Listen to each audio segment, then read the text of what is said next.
Terima kasih pada kerajaan bagi duit SPR Madani dia. Gitu.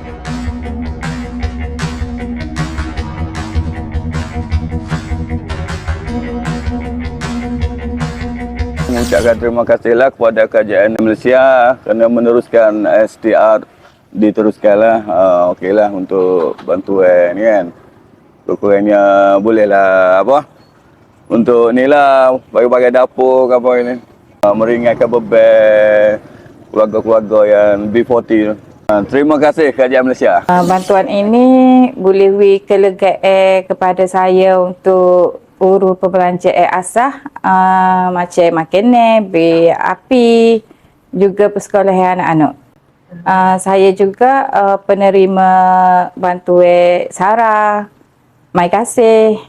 Banyak jugalah bantuan yang kita terima daripada pihak kerajaan. Terima kasih Kerajaan Madani.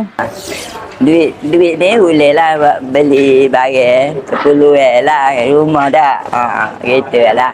Terima kasih Madani. Saya mengucapkan berbanyak-banyak terima kasih kepada kerajaan yang ada sekarang ini kerana telah memberi sumbangan dan sumbangan itu dapat meringankan beban-beban apa yang saya boleh buat untuk setakat-setakat ini.